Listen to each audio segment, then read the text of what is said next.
Hello दोस्तों, episode 13 की शुरुआत में ईहॉन और येन को इनका एक कोलीग आकर बताता है कि चीफ एडिटर वापस आ गई हैं और वो तुम दोनों से अपने ऑफिस में मिलना चाहती हैं। जब ये दोनों चीफ एडिटर के ऑफिस में जाती हैं तो येन ये देखकर बहुत हैरान होती है कि चीफ एडिटर कौन है और चीफ एडिटर होती है टैनशिशी। येन टैनशिशी से कहती है कि तुमने मुझे इससे पहले क्यों नहीं बताया कि तुम मेरे ऑफिस में ही चीफ एडिटर हो। तो टैनशिशी कहती है कि मुझे कभी इसकी जरूरत महसूस नहीं हुई। अब टैनशिशी इन दोनों को नया काम असाइन करती है और इनसे कहती है कि ये नॉवल जल्दी से पढ़ो और मुझे इस पर सारा फीडबैक चाहिए। और इस नॉवल का ऑथर कुछ ही दिनों में यहाँ आने वाला है। लंच टाइम के दौरान येन लूनियान से मिलती है और येन लूनियान को बताती है कि मेरे ऑफिस में जो चीफ एडिटर है वो टैनशिशी है। ये बात सुनकर लूनियान कहती है कि तुम्हारा रिश्ता कितना अजीब सा है। जो लड़की तुम्हारी चीफ एडिटर है वो तुम्हारे फेक बॉयफ्रेंड की एक्स गर्लफ्रेंड है और मैं जिस लड़के की वीचैट फ्रेंड हूँ वो लड़का तुम्हारा एक्स बॉयफ्रेंड है। और हंसते हुए कहने लगती है कि मैं इसके बारे में एक आर्टिकल लिख सकती हूँ और मैं इससे पैसे भी कमा सकती हूँ। येन कहने लगती है कि तुम और जियांगची सिर्फ वीचैट फ्रेंड हो। लूनियान कहती है कि अभी के लिए तुम ऐसा ही कह सकती हो। येन कहती है कि फिर तुम आगे क्या करने का सोच रही हो। लूनियान इस मामले में कंफ्यूज दिखाई दे रही होती है। तो येन कहने लगती है कि जियांगची एक अच्छा लड़का है और हेनग्यू ने मुझे बताया है कि वो कभी भी तुम्हारे अलावा किसी लड़की के बारे में इतना सीरियस नहीं हुआ। लूनियान कहती है कि मुझे पैसे बनाने में ज्यादा मजा आता है, इसलिए अभी के लिए मुझे इन सब मामलों में नहीं पड़ना। येन कहती है कि मुझे भी अपना इंग्लिश प्रोफिशिएंसी टेस्ट पास करना है। लूनियान कहती है कि क्या तुम्हारी कंपनी को इंग्लिश प्रोफिशिएंसी सर्टिफिकेट चाहिए तुम्हारी जॉब के लिए, जिस पर येन कहती है कि ऐसी कोई बात नहीं है। एक फेमस ऑथर बाहर से आने वाला है, कुछ ही दिन में वो हमारा पब्लिशिंग हाउस विजिट करेगा और मुझे उससे कम्युनिकेट करने के लिए थोड़ी बहुत तो इंग्लिश आनी चाहिए ना, जबकि मुझे सिर्फ लफ्ज अबंडन के और कुछ भी नहीं आता इंग्लिश में कहना। लूनियन कहती है कि इस बिल्डिंग के पीछे एक इंग्लिश क्लास है, तुम क्यों ना उसको ज्वाइन कर लो। येन कहती है कि हाँ ये बिल्कुल ठीक रहेगा। अब एक बार फिर से जियांगजी अपना मसला लेकर हेनग्यू के पास आया होता है। हेनग्यू उसको बता देता है कि इसका और येन का रिलेशनशिप फेक है और कहने लगता है कि हमारा रिलेशनशिप फेक होने की वजह से मैं लूनियान का तुम्हारे बारे में ओपिनियन क्या है ये उसे डायरेक्टली नहीं पूछ सकता हूँ। और जियांगजी खुश होते हुए कहने लगता है कि अगर तुम्हारा रिलेशनशिप फेक से रियल में कन्वर्ट हो जाएगा तो मेरा रिलेशनशिप भी लूनियान के साथ आगे बढ़ जाएगा। हेनग्यू कहता है कि मैं ऐसा करना तो चाहता हूँ लेकिन मेरे हाथ बंधे हुए हैं क्योंकि येन इंसिस्ट कर रही है कि वो मेरे घर से मूव होना चाहती है। जियांगजी कहता है कि तुमने मुझसे पहले क्यों नहीं बात की इस बारे में, मैं तुम्हारी मदद कर देता। इस पर हेनग्यू कहता है कि हम अभी तो रूममेट्स हैं, लेकिन अगर मैं तुमसे मदद मांग लेता तो उसके बाद तो सिर्फ हम लोग वीचैट पर फ्रेंड्स ही रह जाते। अब इन दोनों की इतनी सीरियस कन्वर्सेशन शॉ भी सुन रहा होता है और इन दोनों से कहता है कि तुम लोग मुझसे क्यों नहीं पूछ रहे हो। येन ने ऑफिस के बाद इंग्लिश क्लास के लिए जाना होता है, इसलिए जल्दी जल्दी अपना सामान उठा रही होती है और ही हान को इसके बारे में बताते हुए चली जाती है। ये जब चली जाती तो ही हान इसको रोकने की कोशिश करती है लेकिन येन चली जाती है और अपना वॉलेट भी यहीं पर छोड़ जाती है। इतने में यहाँ पर टैनशिशी आती है और वो ही हान को देख लेती है। टैनशिशी से पूछती है कि क्या ये येन का है। इस पे येन कहती है कि हाँ। टैनशिशी कहती है कि मैं जानती हूँ कि वो कहाँ पर रहती है तो मैं ये इसको वापस कर दूंगी। घर पर अब तीनों ने प्लान बनाया होता है येन को मनाने के लिए। इन्होंने पूरे घर को डेकोरेट किया होता है ताकि आज मौके का फायदा उठाकर हेनग्यू येन को प्रपोज कर दे। ये सारा आइडिया जियांगची का होता है और ये हेनग्यू से कहता है कि ये आइडिया वैसे मैंने लूनियान के लिए बचा कर रखा था लेकिन तुम मेरे बेस्ट फ्रेंड हो तो इसलिए मैं तुम्हें ये पहले यूज करने के लिए दे रहा हूँ। जबकि शाओ को ये सब कुछ बहुत ओल्ड फैशन लग रहा होता है और उसे लग रहा होता है कि कुछ न कुछ तो गड़बड़ होने ही वाली है, जिस पर जियांगची इसको कहता है कि तुम्हें अपना मुंह बंद ही रखना चाहिए है और इसके बदले में मैं तुम्हें बहुत मजेदार से आइसक्रीम खिलाऊंगा। आइसक्रीम का नाम सुनते ही शाओ अपना मुंह फौरन ही बंद कर लेता है, जबकि हेनग्यू बहुत ज्यादा नर्वस होता है। अब डोर नॉक होता है। हेनग्यू जल्दी से फ्लावर्स का बुके पकड़ता है और दरवाजा खोलता है और जैसे ही दरवाजा खोलता है तो बाहर टैनशिशी खड़ी होती है। ये टैनशिशी से पूछता है कि तुम यहाँ पर क्या कर रही हो। टैनशिशी कहती है कि मैं तुमसे बात करने के लिए आई हूँ। हेनग्यू कहता है कि मैंने उस दिन तुम्हें सब कुछ क्लियर कर दिया था, इसलिए अब हमारे दरमियान बात करने के लिए कुछ भी नहीं बचा है। टैनशिशी हेनग्यू को येन का पर्स देते हुए अंदर आ जाती है और इसे कहती है कि मुझे पब्लिशिंग हाउस पर मिला था। तो हेनग्यू कहने लगता है कि तुम पब्लिशिंग हाउस पर क्या कर रही थी। तो टैनशिशी इसको बताती है कि मैं ही उसी पब्लिशिंग हाउस की चीफ एडिटर हूँ। हेनग्यू कहता है कि तुमने पहले तो मुझे नहीं बताया कि तुम इस पब्लिशिंग हाउस पर काम करती हो। तो टैनशिशी कहती है कि अगर मैं तुम्हें बता भी देती तो इससे मैं कौन सा गोल अचीव कर लेती। हेनग्यू इसको कंफ्यूज निगाहों से देखते हुए कहता है कि तुम्हारे लिए हर चीज गोल से अटैच्ड क्यों होती है। तो टैनशिशी कहती है कि ऐसा क्यों ना हो। फिर हेनग्यू कहता है कि हाँ मैं समझ गया हूँ, तुम आज भी बिल्कुल पहले ही जैसी हो, बिल्कुल नहीं बदली। टैनशिशी कहने लगती है कि जिंदगी में ऐसे बहुत से मोमेंट्स आते हैं जब मैं अपना एक गोल अचीव कर लेती हूँ तो मुझे समझ ही नहीं आता कि मैं अगला गोल कौन सा अचीव करूँ। हेनग्यू इसको सजेशन देते हुए कहता है कि तुम वो चीजें करना बंद कर दो जो प्योरली गोल ओरिएंटेड होती हैं, बल्कि वो चीजें ट्राई करने की कोशिश करो जो तुम्हें खुशी देती हैं। टैनशिशी उठकर खड़ी होती है और इसे कहती है कि वैसे तो सब कुछ हमारे दरमियान खत्म ही हो गया है तो क्यों ना तुम मुझे एक हक दे दो। लेकिन हेनग्यू ऐसा करने से इनकार कर देता है। इंग्लिश क्लास से वापस येन को लूनिया ने पिक किया होता है और अब ये इसको घर तक छोड़ने के लिए आ रही होती है। येन जब आज क्लास में गई थी तो इसे मालूम हुआ कि वो कोर्स कोर्स तो बहुत महंगा है और अब येन ने ये डिसाइड किया है कि वो लाइब्रेरी से कुछ बुक्स लेकर खुद ही स्टडी करेगी। जब ये दोनों घर के बाहर पहुंचती हैं तो सामने से हेनग्यू और टैनशिशी बाहर आ रहे होते हैं। लुनियान को टैनशिशी को देखकर गुस्सा आ जाता है, ये उसके पास जा रही होती है, लेकिन येन इसको रोकते हुए कहती है कि मैं और टैनशिशी तकरीबन एक साथ ही ऑफिस से निकले थे, इसलिए टाइम को देखते हुए टैनशिशी को यहाँ पर आए 5 मिनट से ज्यादा नहीं हुए हैं और वो 5 मिनट में कर ही क्या सकती है। लुनियान का कहना तो ये था कि 5 मिनट में भी बहुत कुछ किया जा सकता है, तुम पता नहीं क्यों हेनग्यू को इतना ट्रस्ट करती हो। हेनग्यू टैनशिशी को बाय करते हुए कहता है कि मैं उम्मीद करता हूँ कि तुम्हें कोई ऐसा लड़का मिले जो तुमसे बहुत मोहब्बत करता हो। हेनग्यू की नजर येन पर पड़ते हुए इसके पास जाकर इसे पूछता है कि आज तुम इतनी लेट घर क्यों आई हो, तो येन कहती है कि मैं बाहर चली गई थी। लुनियन के जाने के बाद येन हेनग्यू से पूछती है कि लास्ट टाइम जो कुछ भी हुआ था उसी की वजह से टैनशिशी आज तुमसे मिलने के लिए आई थी। पहले तो हेनग्यू जवाब नहीं देना चाह रहा होता, लेकिन जब येन इंसिस्ट करती है तो हेनग्यू कहता है कि टैनशिशी ने आज मुझसे कहा कि वो मुझे हक करने के लिए आई है। ये बात सुनकर येन जेलस हो जाती है और हेनग्यू से कहने लगती है कि फिर तुम्हें उसे हक कर ही लेनी चाहिए थी। तो हेनग्यू कहता है कि मैंने ऐसा कुछ भी नहीं किया है। येन जेलसी में कही जाती है कि अगर मैं तुम्हारी जगह होती तो जितनी प्रिटी टैनशिशी है तो मैं उसको जरूर हक कर लेती, और फिर ये कहने लगती है कि मैं भला तुम्हारे मसलों में क्यों ध्यान दे रही हूँ। ये कहकर येन ऊपर चली जाती है। जब येन घर के अंदर आती है तो ये सब डेकोरेशन देखकर हेनग्यू से पूछती है कि ये इतना ओल्ड फैशन सेटअप किसके लिए किया गया है। हेनग्यू कहने लगता है कि मुझे मालूम था कि तुम्हें भी ये सेटअप ओल्ड फैशन लगेगा। ये बात सुनकर येन कहने लगती है कि क्या टैनशिशी को भी ये ओल्ड फैशन लग रहा था। हेनग्यू कहने लगता है कि मेरा कहने का ये मतलब नहीं था। तो येन कहती है कि तुम्हें मुझे कुछ भी एक्सप्लेन करने की जरूरत नहीं है, और ये अपने कमरे में जाने लगती है। हेनग्यू से रोकते हुए कह रहा होता है कि मैं तो जियांगची के बारे में बात कर रहा था, लेकिन येन इसकी कोई बात नहीं सुनती और सीधा अपने रूम में चली जाती है। साथ ही बेल बजती है तो बाहर शाओ और जियांगची खड़े होते हैं और इससे पूछते हैं कि क्या ये आइडिया काम किया। हेनग्यू कुछ कहता तो नहीं है, लेकिन इसके चेहरे के तासुरात से साफ जाहिर हो रहा होता है कि ये आइडिया बिल्कुल भी काम नहीं किया है। शाओ और जियांगची इसको तसल्ली देकर यहाँ से चले जाते हैं। अब अगले दिन शाओ को डांस क्लास पर लेकर येन आई होती है, लेकिन शाओ हमेशा की तरह क्लास में आकर सो ही रहा होता है। येन इससे पूछती भी है कि जब तुमने यहाँ पर आकर सोना ही है तो फिर तुमने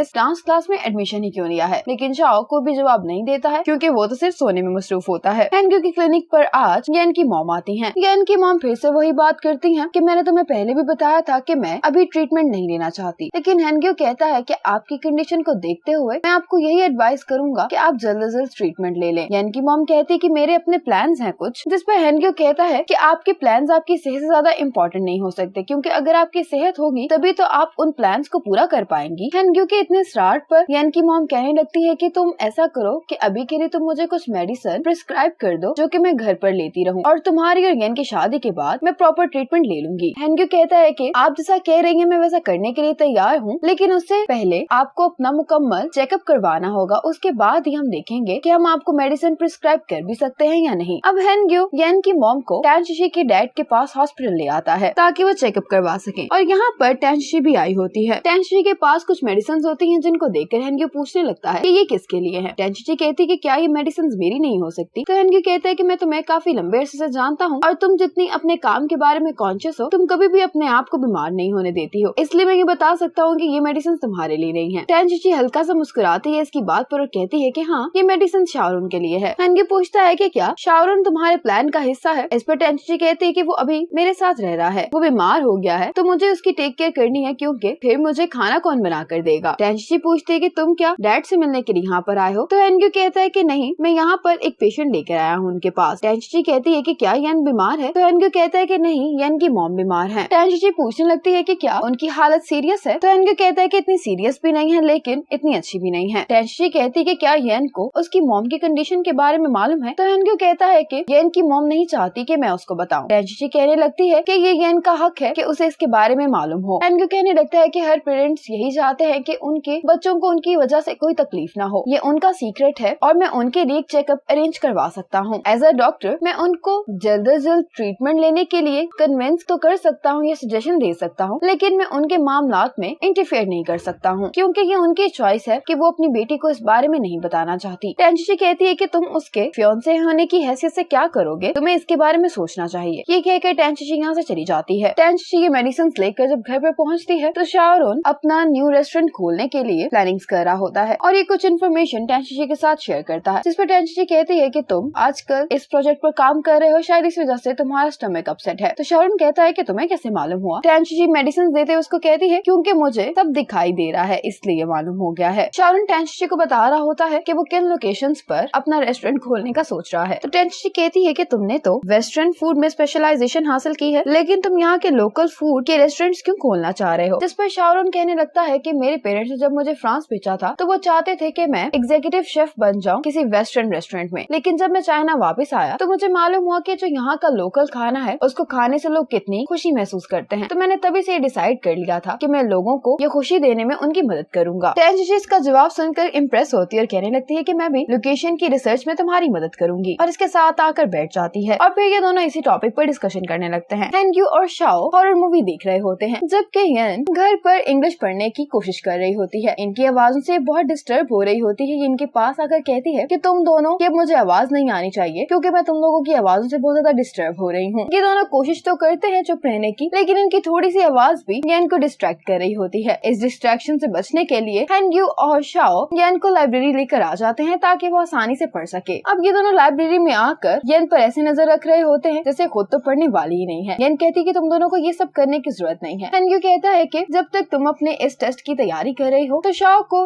डांस एकेडमी में छोड़ाया करूंगा और तुम्हें भी मैं ही लाइब्रेरी ड्रॉप कर दिया करूंगा। शाओ कहने लगता है कि मैंने भी डिसाइड किया है कि मैं आपको अपने डांस एग्जाम में इनवाइट नहीं करूंगा। येन कहती है लेकिन तुम ऐसा क्यों करोगे? जिस पर शाओ कहता है कि ये एग्जाम है, कॉन्टेस्ट तो नहीं, और वैसे भी मुझे लगता है कि अगर तुम वहाँ पर मौजूद होगी तो मैं ज्यादा नर्वस फील करूंगा। येन हैरान होकर पूछती है कि मेरी मौजूदगी से तुम नर्वस क्यों फील करोगे? इसका जवाब हेनग्यू देता है कि शाओ को डर है कि कहीं तुम गंदी परफॉर्मेंस पर इसको मारो नहीं। शाओ कहता है कि तुम्हें फिक्र करने की जरूरत नहीं है क्योंकि ब्रदर इन लॉ मेरे साथ ही होंगे, तुम सिर्फ अपनी स्टडी पर ध्यान दो। लुनियान पेंटिंग कर रही होती है कि जियांग ची का इसको मैसेज आता है कि तुमने जो मुझे पेंटिंग दिखाई थी मुझे बहुत पसंद आई है, मैं इसको खरीदना चाहता हूँ। और मेरी एक रिक्वेस्ट भी है कि क्या तुम जुमा की पेंटिंग मेरे लिए बना सकती हो? एक्चुअली जुमा एक और आर्टिस्ट होती है जो कि काफी मशहूर होती है, लेकिन लुनियान कहती है कि मैं किसी का काम कॉपी नहीं करती और मैं सिर्फ अपना ओरिजिनल काम ही बेचती हूँ। आज शाओ का एकेडमी में एग्जाम होता है। हेनग्यू से पूछता है कि तुम मुझे नर्वस दिखाई दे रहे हो। शाओ कहता है मैं नर्वस तो नहीं हूँ, लेकिन मैं यहाँ पर येन को मिस कर रहा हूँ। मैं चाहता तो था कि वो यहाँ पर आए, लेकिन मैं नहीं चाहता था कि मेरी वजह से उसकी स्टडी डिस्टर्ब हो। हेनग्यू कहता है कि तुम तो काफी सेंसिबल हो। शाओ कहता है एक दफा पहले मैंने येन के साथ ऐसा ही किया था जब उसका NCEE का टेस्ट था। मुझे पार्क में ले आई थी, उस दिन बारिश हुई थी और इसी वजह से येन को बुखार हो गया था। येन उस बुखार से तब रिकवर कर पाई जब टेस्ट गुजर चुका था। हेनग्यू कहने लगता है कि तुम्हें तो मुझे बताया था कि येन तुम्हें तभी पार्क लेकर जाती थी जब उसके पेरेंट्स आपस में लड़ते थे, तो इसलिए इसमें तुम्हारा कोई कसूर नहीं है क्योंकि तुम उसके उस मोमेंट में साथ थे जब उसे तुम्हारी सबसे ज्यादा जरूरत थी। शाओ कहता है कि मुझे इस बात का पूरा यकीन है कि उस दिन सिर्फ मैं अकेला नहीं था जिसने येन को कंपनी दी थी। वहाँ पर एक और लड़का भी था जो येन को स्कूल भेजा भी करता था और उसे वापस पिक भी करता था। वो येन के साथ बहुत नाइस बिहेव करता था। ये बात कहने के बाद शाओ कहने लगता है कि ब्रदर इन लॉ तुम इस बात से जेलस ना हो जाना क्योंकि ये बहुत पुरानी बात है। येन पढ़ाई तो कर रही होती है लेकिन साथ ही इसको शाओ की फिक्र भी होती है क्योंकि ये शाओ के एग्जाम में जाना चाहती होती है, इसलिए शाओ की परफॉर्मेंस आने से पहले येन यहाँ पर पहुँच जाती है। शाओ की परफॉर्मेंस काफी अच्छी रहती है जिसे देखकर हेनग्यू और येन बहुत खुश होते हैं। क्लास खत्म होने के बाद ये लोग यहाँ पर जियांग ची को बुलाते हैं ताकि ये शाओ को यहाँ से ले जाए। येन ने एक मीटिंग में जाना होता है क्योंकि वो ऑथर चाइना आ चुका होता है। हेनग्यू येन से कहता है कि तुम अंदर चले जाओ और मैं तुम्हारा बाहर ही इंतजार करूंगा। और यहाँ पर एक आदमी आता है जो कि कोरियन बोल रहा होता है। वो येन से पूछता है कि क्या पोलरिस पब्लिशिंग हाउस यही है, जो कि येन को समझ नहीं आती कि क्या बोल रहा है, लेकिन इसका जवाब हेनग्यू दे देता है कि हाँ ये वही पब्लिशिंग हाउस है। येन काफी हैरान होती है और ये हेनग्यू से पूछती है कि क्या तुम्हें कोरियन बोलनी आती है, जिस पर हेनग्यू कहता है कि नहीं मैंने बहुत सारे कोरियन ड्रामास देखे हुए हैं तो इसलिए अनकॉन्शियसली मैंने इस बात का जवाब दे दिया। इतने में टेंजिशी यहाँ पर आती है और ये मिस्टर जी होते हैं जो कि इस नॉवल के ऑथर होते हैं। येन तो ये सब कुछ देखकर शॉक में होती है क्योंकि वो इतने दिनों से इंग्लिश सीखने की प्रैक्टिस कर रही थी और ऑथर को तो इंग्लिश आती ही नहीं है और वो तो कोरियन बोलता है। और फिर इनकी मीटिंग काफी सक्सेसफुल रहती है और इनका ये प्रोजेक्ट इस ऑथर के साथ फाइनल हो जाता है। काफी रात हो चुकी होती है लेकिन टेंजिशी अभी भी अपने ऑफिस में काम कर रही होती है। इसके लिए केक लेकर शाओरन यहाँ पर आ जाता है। टेंजिशी कहती है कि तुम्हारे साथ जो हमने पिछला प्रोजेक्ट किया था वो काफी अच्छा रहा है, तो क्या तुम हमारे साथ एक लॉन्ग टर्म कॉन्ट्रैक्ट साइन करना चाहते हो? इस पर शाओरन कहता है कि मुझे आपके साथ एक लॉन्ग टर्म कॉन्ट्रैक्ट साइन करने पर खुशी होगी, बल्कि मैं तो अपने साथ अपनी सीवी भी लेकर आया हूँ। लेकिन ये इसकी मेडिकल रिपोर्ट्स होती हैं। इसके स्टमक में पेन होती है तो उसी को चेक करवाने के लिए शाओरन हॉस्पिटल जाता है, लेकिन ये अपना फुल चेकअप करवा लेता है और उसकी रिपोर्ट्स अभी टेंजिशी को दिखा रहा होता है। टेंजिशी कहती है कि इस सीवी का मकसद सिर्फ तुम्हारे नॉवेल्स को पब्लिश करना नहीं है बल्कि कुछ और भी है। अब इस पर शाओरन कहता है कि मैं तुम्हारा प्लान जानता हूँ और मुझे ये भी मालूम है कि शादी के लिए तुम्हें एक सूटेबल कैंडिडेट नहीं मिला है, इसलिए तुम मुझे कंसीडर क्यों नहीं करती इस मामले में? टेंजिशी कहती है कि अच्छा अगर ऐसी बात है तो फिर मुझे बताओ कि तुम्हारी स्ट्रेंथ्स क्या हैं? शाओरन कहता है कि मैं एक फेमस यूनिवर्सिटी से ग्रेजुएट हुआ हूँ,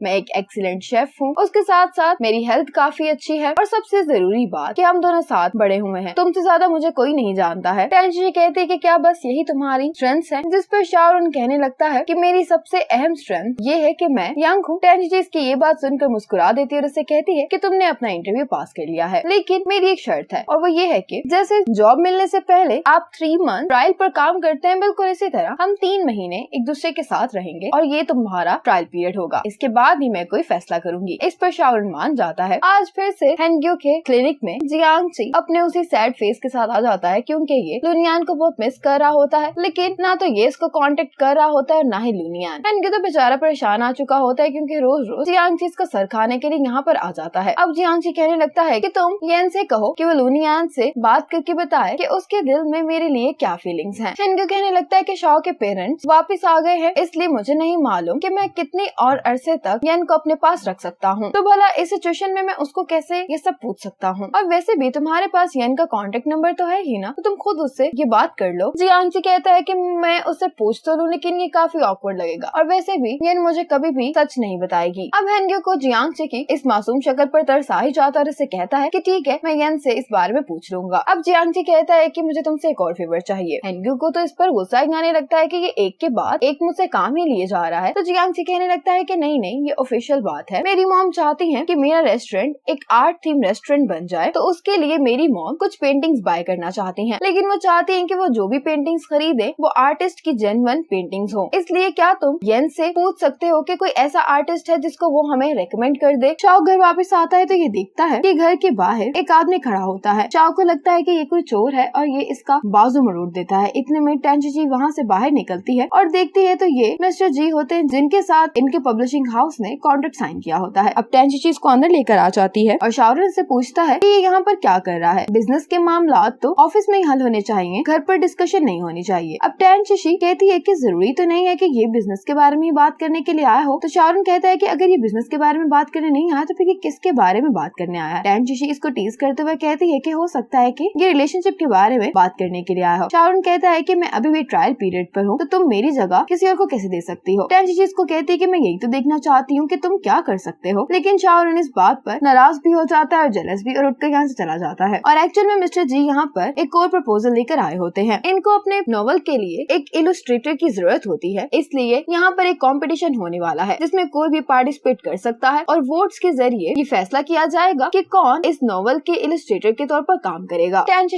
येन से कहती है कि तुम इस प्रोजेक्ट की इंचार्ज होगी क्योंकि तुम हमारे पब्लिशिंग हाउस की इलस्ट्रेटर हो और अगर तुम ये कंपटीशन नहीं भी जीतती हो तो तुम जीतने वाले आर्टिस्ट का काम चेक करोगी। घर पर आने के बाद येन डिस्क्राइब करदा थीम के अकॉर्डिंग ड्राइंग कर रही होती है। हेनग्यो कहता है कि क्या तुम्हें कोई नया प्रोजेक्ट मिल गया है क्योंकि जब से तुम घर आई हो तुम ड्रॉ ही करे जा रही हो। येन कहती है कि ऐसी बात नहीं है, अगले प्रोजेक्ट पर सिर्फ वो इलस्ट्रेटर काम करेगा जो वोट्स के जरिए एग्जीबिशन में जीतेगा। हेनग्यो कहने लगता है कि मुझे यकीन है कि तुम ही जीतोगी। येन कहने लगती है लेकिन इस शहर के बेस्ट आर्टिस्ट भी इस कॉन्टेस्ट को ज्वाइन करने वाले हैं, तो इसलिए मैं इतनी श्योर नहीं हूँ कि मैं ही जीतूंगी। हेनग्यो कहता है कि अगर ऐसा है भी तो फिर भी मुझे यकीन है कि तुम ही जीतोगी। येन कहती है कि आज तुम इतना काइंड बिहेव क्यों कर रहे हो मेरे साथ। हेनग्यो कहने लगता है कि तुमने मुझे बताया था कि लुनियान भी एक बहुत अच्छी आर्टिस्ट है, तो फिर तुम लुनियान को कन्विंस क्यों नहीं करती कि वो इस कंपटीशन में पार्टिसिपेट करे। येन कहती है कि तुम अचानक से लुनियान के बारे में बात क्यों कर रहे हो, क्या जियांगची ने तुम्हें कहा है मुझसे लुनियान के बारे में कुछ पूछने के लिए। हेनग्यो कहता है कि तुमने बिल्कुल सही गेस किया है, बात कुछ ऐसी ही है। जियांगची तो बस ये पूछना चाहता है कि लुनियान आजकल कैसी है और क्या कर रही है। येन कहती है कि लुनियान फिलहाल सिंगल है, वो बस डेडिकेशन के साथ अपना काम करती है और मैं ऑलरेडी इस कॉन्टेस्ट के बारे में लुनियान को बता चुकी हूँ और उसने मुझे कहा है कि वो इस बारे में सोचकर मुझे बताएगी। लुनियान इस कंपटीशन में पार्टिसिपेट करने के लिए मान गई होती है और येन और लुनियान अभी इसी कंपटीशन वाली जगह पर आ गए होते हैं। इन्हें एंट्रेंस में वही आर्टिस्ट मिलती है जिसका जिक्र जियांगची ने किया था, इसका नाम जुमा होता है। ये इनकी सीनियर होती है यूनिवर्सिटी में और ये इन दोनों को देखकर कहती है कि मुझे लगता है कि इस कंपटीशन को कोई मेयार ही नहीं है क्योंकि तुम जैसे लोग भी इसमें पार्टिसिपेट कर रहे हो। येन कहने लगती है कि सीनियर, मैं इस इवेंट के ऑर्गेनाइजर पब्लिशिंग हाउस की इलस्ट्रेटर हूँ। तो ये आर्टिस्ट ये कहकर अंदर चली जाती है कि एटलीस्ट तुम्हारे पास जॉब तो है, लेकिन लुनियान को इस कंपटीशन के बारे में कुछ अजीब सा लग रहा होता है। येन इसको कहती है कि तुम जो कुछ भी सोच रही हो ऐसा कुछ भी नहीं है और चलो अब हमें भी अब अंदर जाना चाहिए। हेनग्यो यहाँ पर जियांगची के साथ आया होता है। जियांगची से पूछता है कि क्या मुझे यहाँ पर वो सब पेंटिंग्स मिल जाएंगी जिनकी मुझे तलाश है। तो हेनग्यो कहता है कि हाँ, क्योंकि यहाँ पर तुम्हें बहुत सारे आर्टिस्ट का काम देखने को मिलेगा। शाओ भी यहाँ पर मौजूद होता है तो जियांगची इसको कहता है कि तुम यहाँ पर क्या कर रहे हो। शाओरन कहता है कि मैं भी यहाँ पर पेंटिंग्स देखने के लिए आया हूँ। जियांगची कहता है कि मुझे तुम दोनों की आज बिल्कुल भी समझ नहीं आ रही है, इसलिए मैं खुद ही यहाँ पर पेंटिंग्स देख लेता हूँ। मिस्टर जी की चाइनीज इतनी अच्छी नहीं होती तो ये टेंची से कहते हैं कि मैं आपके साथ रिलेशनशिप में बहुत खुश हूँ। टेंची मिस्टर जी को समझाती है कि ये मीटिंग है, रिलेशनशिप नहीं। मिस्टर जी कहते हैं कि इन दोनों में फर्क ही क्या है। मिस्टर जी जब टेंची से कहते हैं कि मैं आपके साथ रिलेशनशिप में बहुत खुश हूँ तो ये बात शाओरन भी सुन लेता है। शाओरन तो ये बात सुनकर जेलस हो जाता है और कहने लगता है कि मिस्टर जी आप सिर्फ टेंची के साथ ऑफिशियल मीटिंग्स कर सकते हैं, लेकिन इसको डेट करने का हक सिर्फ मुझे। और इसी मोमेंट पर ये एपिसोड यहाँ पर खत्म हो जाती है।